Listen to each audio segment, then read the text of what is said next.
one minor correction to the introduction. I actually moved here in 1995, so I've been here now for 23 years. And as you can tell from my heavy Israeli accent, I'm originally from New York. And, making Aliyah is, on the one hand, it is an elevating experience. It is a sense of coming home. It is a sense of returning to one's people and one's land.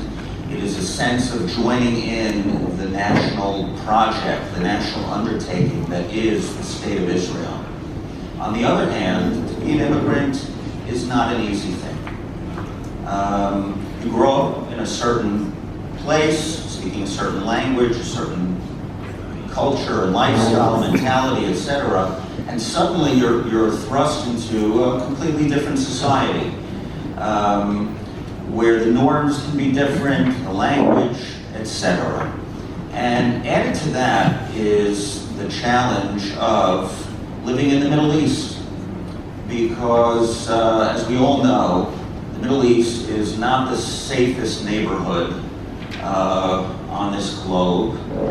And in fact, since I've been here, since I made Aliyah, we've had the Second Intifada, we've had the Lebanon War, we've had a couple of operations in Gaza, we faced continual threats from our enemies, and it can be very disconcerting at times. It's very easy for a person to fall into despair, especially if you have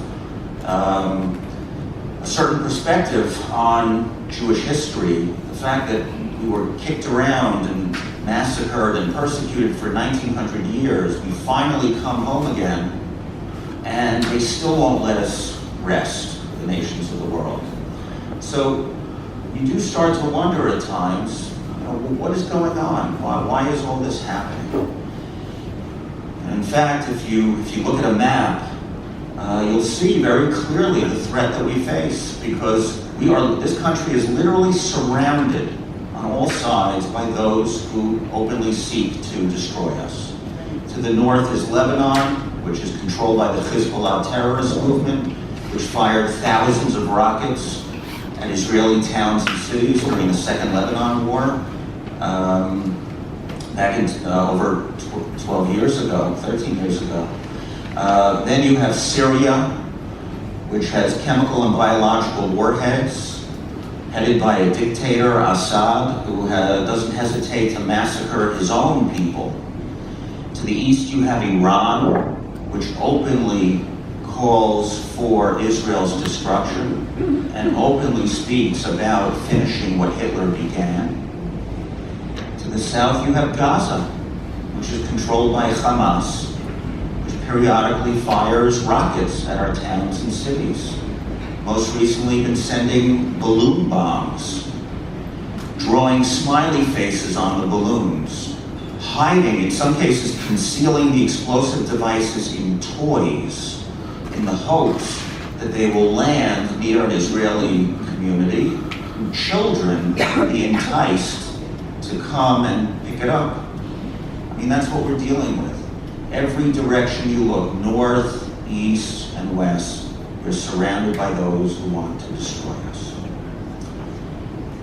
But as people of faith, you and I know that there's another direction, and that's up. And if we are wise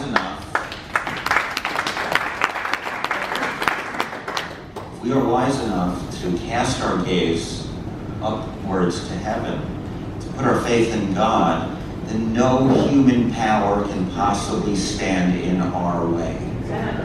Amen.